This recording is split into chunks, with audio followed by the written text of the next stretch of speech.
Folks, Jared Jones continues to make history.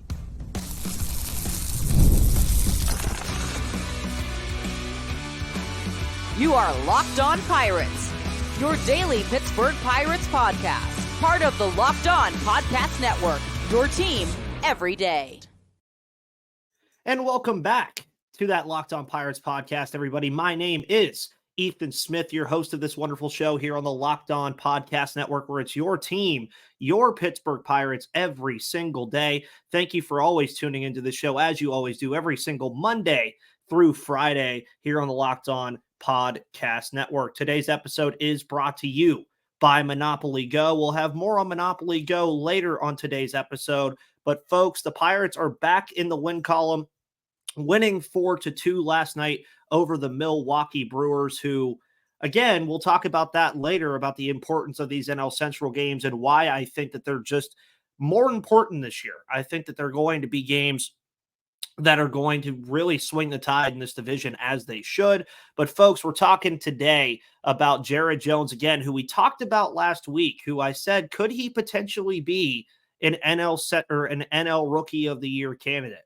And you look at what this kid is doing right now, folks, and he has just been absolutely amazing. A big reason why the Pirates got back in the win column last night. And you know, they always say the old adage is to end a losing streak, get some good pitching.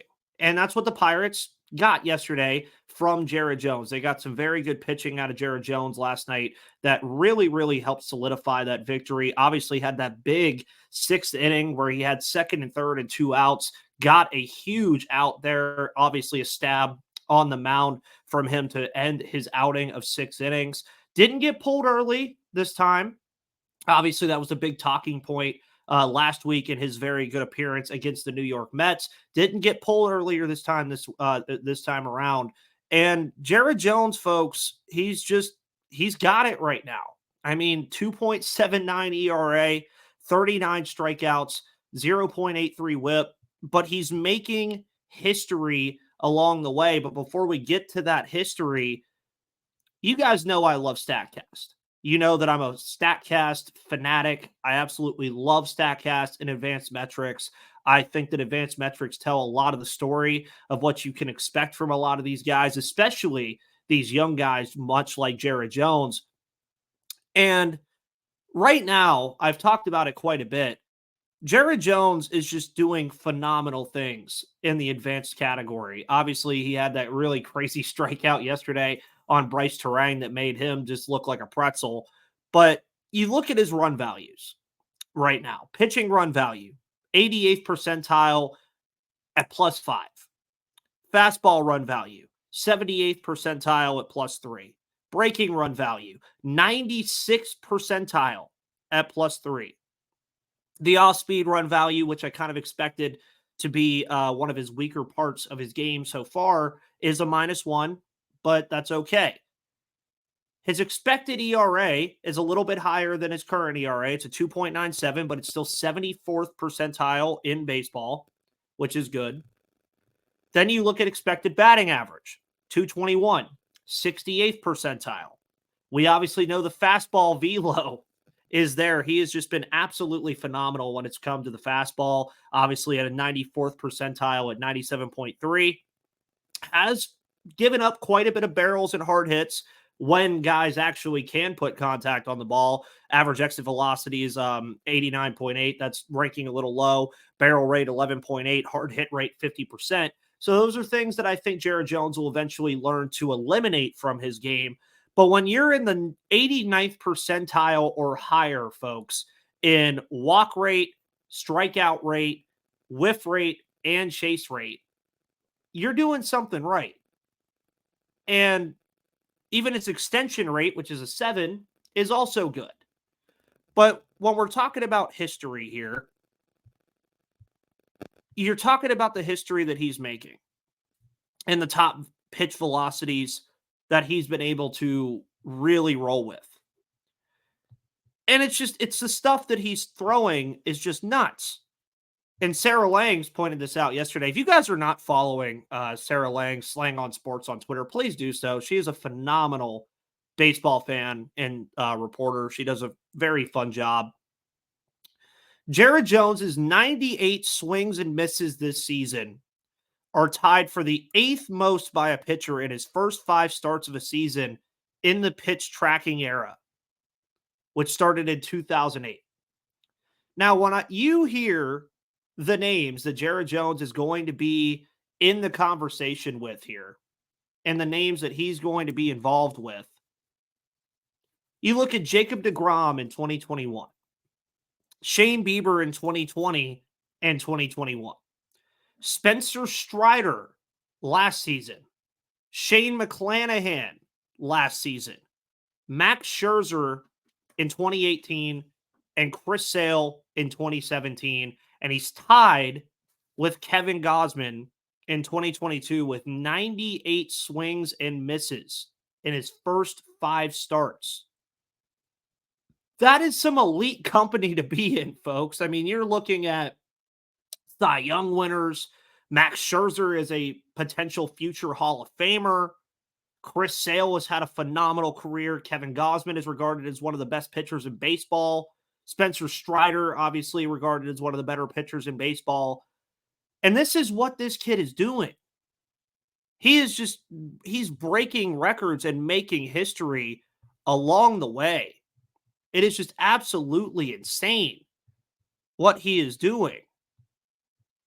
And when you continue to look at it, the prior record for the first 5 starts was Masahiro Tanaka. Another great name to be involved with, by the way, if you don't know. And that was 84 from Masahiro Tanaka, who is one of my favorite pitchers growing up when I was watching baseball. Remember that I said first 5 starts. That's 98 swing and misses in his first 5 career starts. So we shift from guys that have done it in their first 5 starts of a season to their first 5 career starts.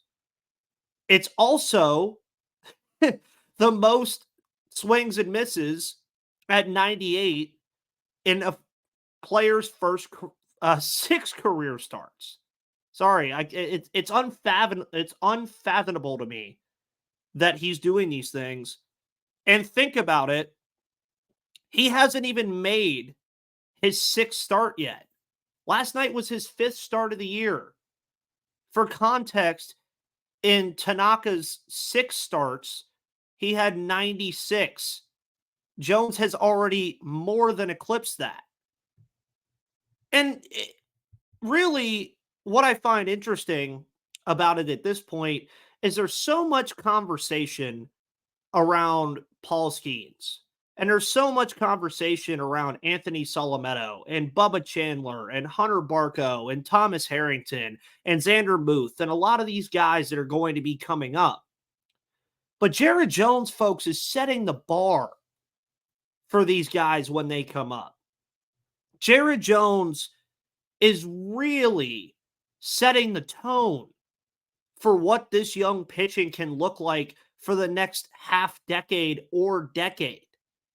That is how important what he is doing right now is. And he's just logging himself in the history books as he goes along the way. Now, he had a chance, obviously, to extend his 7 strikeout streak, which he did. He got 7 strikeouts right on the nose. So he's had at least 7 strikeouts in all of his starts so far. And he's just been absolutely nuts. And you really just watch him pitch. And I want you guys the next time, 5 days from now, or his next start, I don't remember if they have an off day in between or not. I really want you guys to go out of your way when Jared Jones is pitching.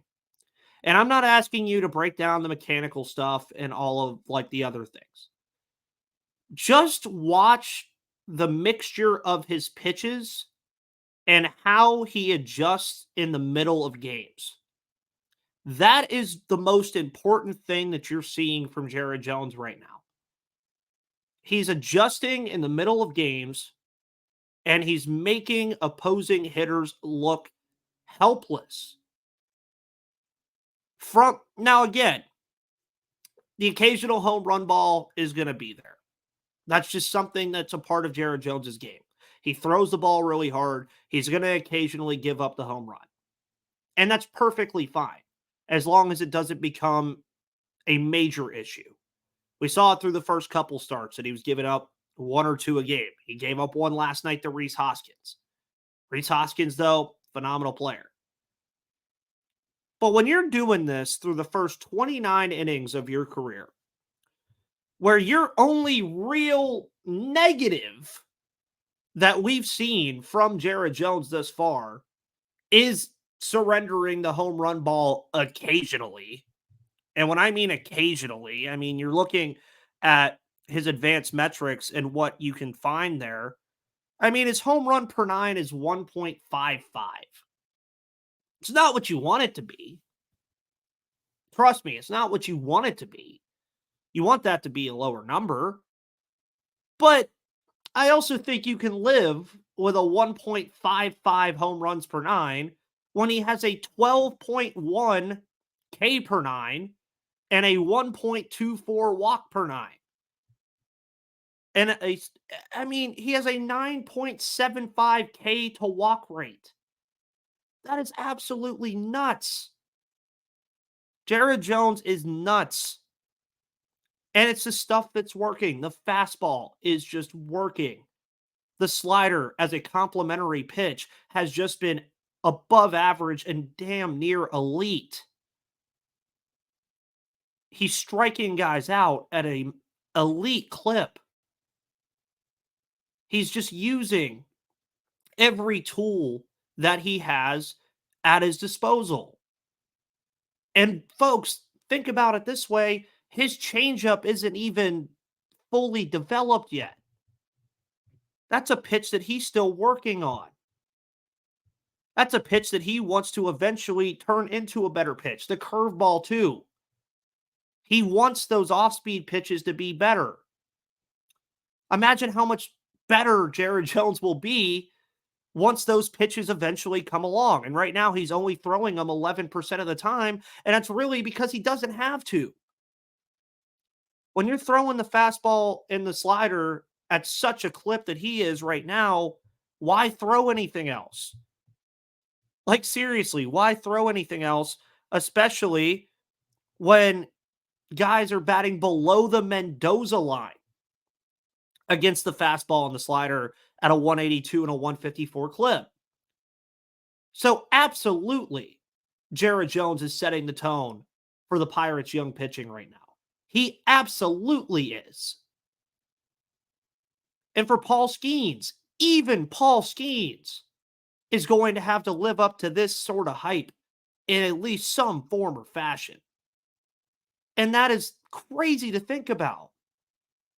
Because, folks, you have Jared Jones at your disposal right now, and you still haven't even introduced the generational pitcher to the fold yet.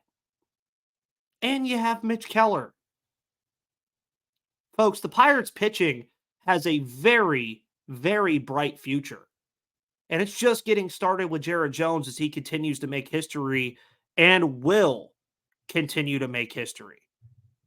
And if he keeps it up, like I said last week, he'll be fully involved in the NL Rookie of the Year conversation and should be. Folks, we're going to talk about the Pirates getting back in the win column and if last night was a launching pad for some offensive consistency that we've been begging for. But before we do that, folks, we're going to talk about Game Time and Policy Genius.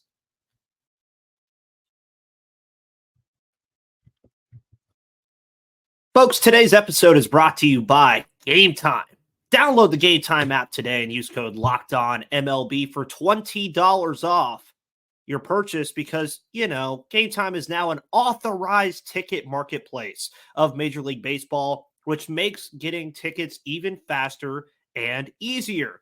Prices on the Game Time app actually go down the closer it gets to first pitch with killer last-minute deals, all-in prices, views from your seat, and their lowest price guarantee. Game Time takes the guesswork out of buying MLB tickets. You could save up to 60% off buying last minute for sports, concerts, comedy, theater, and more.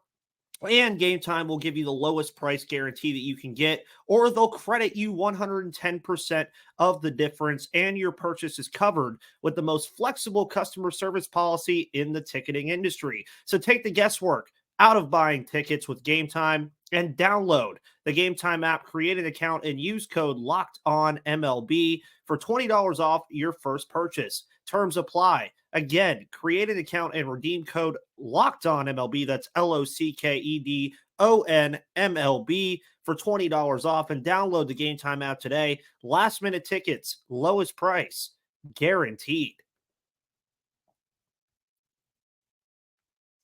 Folks, today's episode is also brought to you by Policy Genius. Check life insurance off your to-do list in no time when you head to policygenius.com/lockedonmlb, because Policy Genius is the country's leading online insurance marketplace, and it saves you time and money so you can provide your family with a financial safety net starting today. With Policy Genius, you can find life insurance policies that start at just $292 per year for $1 million of coverage. Some options offer same-day approval and avoid unnecessary medical exams. And Policy Genius also helps you compare your options from top companies, and their team of licensed experts is on hand to help you talk through it. Talk to a team of award-winning agents who will walk you through the process step by step and easily compare quotes from America's top insurers in just a few clicks to find your lowest price. Check life insurance off your to-do list in no time with Policy Genius. Head to policygenius.com/lockedonmlb or click the link in the description to get your free life insurance quotes and see how much you could save. That's policygenius.com/lockedonmlb. And folks, don't forget to check out the 24/7 streaming channel Locked On Sports Today, where you can find all of your news and analysis from all the local experts of Locked On Amazon Fire TV or on YouTube. And as you see behind me right there, you can play it on your TV if you want to. That's obviously yesterday's episode of Locked On Pirates, where I was talking about the Pirates being flat out embarrassing, but they weren't flat out embarrassing last night. They got back in the win column against the Milwaukee Brewers 4-2, and it was a big deal. Bednar got the save. Obviously, Jones got his second win of the year. But really, the offense, I think, was the big talking point and sticking point that we wanted to see. And you saw some guys last night who have had pretty slow starts, really finally have good games that I think could turn the tide on their confidence. Those guys being Andrew McCutchen and O'Neal Cruz. Of course, Andrew McCutchen got things started right away for the Pittsburgh Pirates, obviously getting that solo home run to put them up early 1-0 in the first inning. Had a 3-for-4 day for him. Kutch, I think a lot of it, again, for Andrew McCutchen really just had to do with him getting number 300. I think that took a lot off of his plate. I think he was thinking about it a lot. He was pressing a little bit to get that home run. Finally gets it in Philadelphia. And now, ever since, he's actually had some pretty good go of things as of late, if you ask me. And he hasn't played every single day, obviously. He's still batting .214, has brought the OPS up to 670, has his second homer. But in his last 7 games, I mean, he's batting .280, slugging .520. He has 2 homers and 4 RBIs, 5 strikeouts to 1 walk. So Kutch is picking it up a little bit. And we know this about Andrew McCutchen. He's usually a pretty notoriously slow starter. That's something that we've seen from Kutch, his time in Pittsburgh, his time in Philly, his time in New York, his time in Milwaukee. We've seen that from him. And I had a piece about O'Neal Cruz yesterday about his struggles, what he struggled with, and everything so far this year, but why his development is so important to this team. And you saw it yesterday. He had a good game yesterday, and it's no mistake that they won yesterday, obviously picking up 2 big RBIs in the game. But last 20 games, only batting .200, 11 strikeouts. But is this a launching pad now for the offense to finally get back to some consistency? Obviously, they had 9 hits on the day yesterday, brought the strikeout number down a little bit. They struck out 7 times, but they were on base 4 times. Obviously, Reynolds gets 2 walks on the day. Jack Sawinski, Henry Davis both get on base via the free pass. But that's really what I want to see now. Is this something that they can build upon now? Because last week, the offense was absolutely horrific. And me and Gary talked about it on this episode actually yesterday about why this offensive philosophy can either work or why it can't.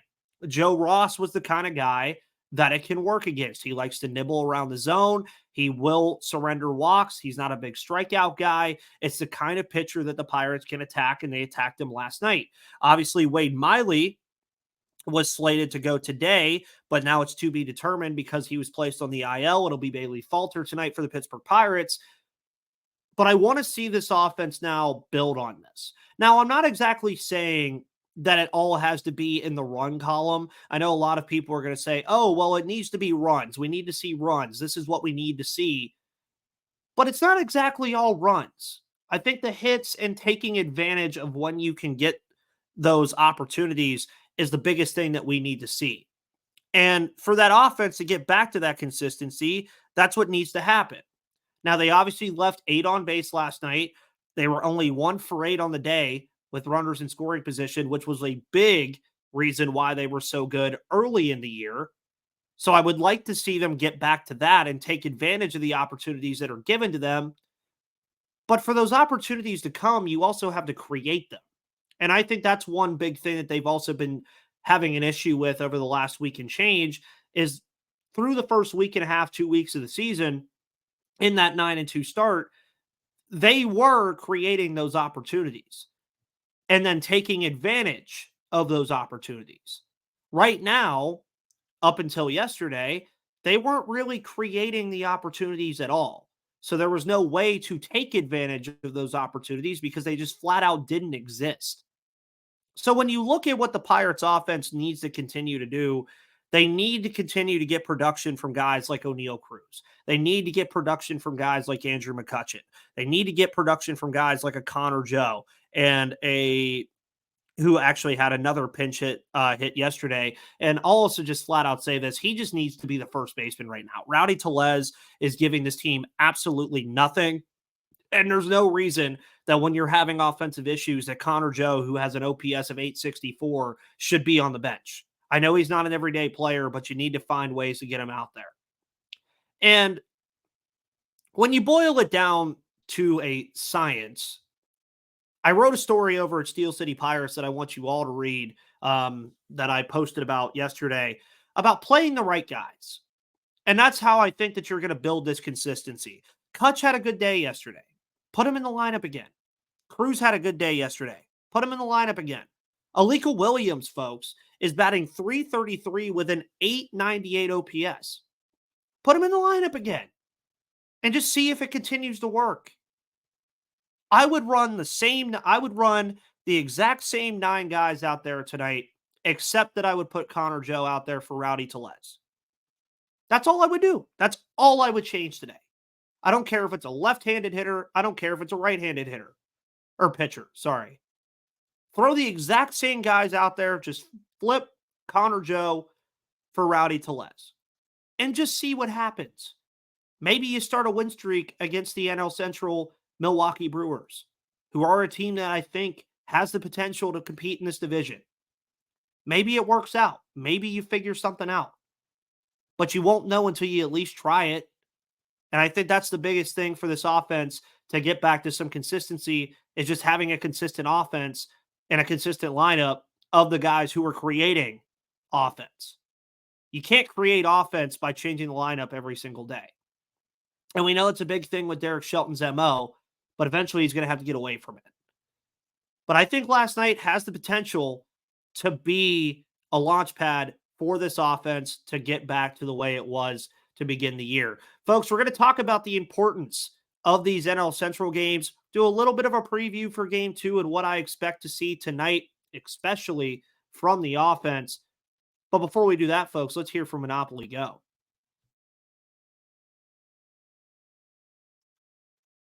Today's episode of Locked On Pirates is also brought to you by Monopoly Go. Download Monopoly Go free on the App Store and Google Play because, folks, you know I love leaderboards. You can't ever go wrong with a leaderboard.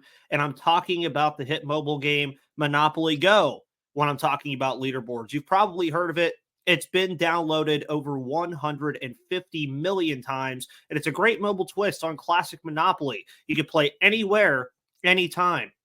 You explore hundreds of Monopoly boards from Las Vegas to Camelot to the moon, all while racking up a huge fortune. Charge rent on iconic properties just like classic Monopoly, and you can charge your friends rent on your iconic properties or go after their Monopoly money by pulling bank heists and taking wrecking balls to their landmarks. But my favorite part is the leaderboards, where you can see who's a Monopoly tycoon and who's gone bankrupt. So get yourself on the charts and download Monopoly Go now, free on the App Store and Google Play. And thank you to Monopoly Go, Policy Genius, and Game Time for being wonderful sponsors of today's episode of Locked On Pirates here on Tuesday, April 23rd. Again, my name is Ethan Smith, your host of the Locked On Pirates podcast here on the Locked On Podcast Network. And the Pirates are in their first series against the NL Central this season, and they're already 1-0. Good start so far. They have 3 more games against the Brewers here at PNC Park, and then they have the West Coast series coming up later this week. But, folks, you look at the NL Central right now, and you can do this on your phone and just look up the standings. Brewers are in first place right now at 14-7. Obviously, have been a hot team entering this series. We're coming in winning 4 straight. Cubs, obviously, who I picked to win the division, are 13-9. The Reds, talent over there in Cincinnati, 12-10. Your Pittsburgh Pirates at 12-11. And then right now, the Cardinals are 10-13. 10-13 may sound like it might be out of it, but who knows? We don't know if the Cardinals will be out of it because I never trust it. Even last year, I don't trust it. It's still the Cardinals. This division is going to be very tight. It's going to be a division that a lot of people looked at and said was going to be a division that's going to be one of the worst in baseball. Now, that may be true. It has the potential to be. But I do think that the emphasis on these divisional games this year is what's going to swing the tide in this division. Because all of these teams have similar downfalls and similar strengths. Pitching around this division is interesting. I would say the Pirates starting pitching so far has had a pretty good go of things. We don't know how that'll continue, but Paul Skeens will eventually be a part of it. And the offenses in this division are pretty decent offenses outside of what the Pirates have done over the last couple weeks and the Cardinals and stuff like that. But when you put an emphasis on these NL Central games, you always put an emphasis on these division games. You always do. But we know that the schedule now, where you play all 30 teams, put a bigger emphasis on it now. But you heard how close this division is. The Pirates just lost 6 games in a row. They were on a 6-game losing streak, folks. 6 games.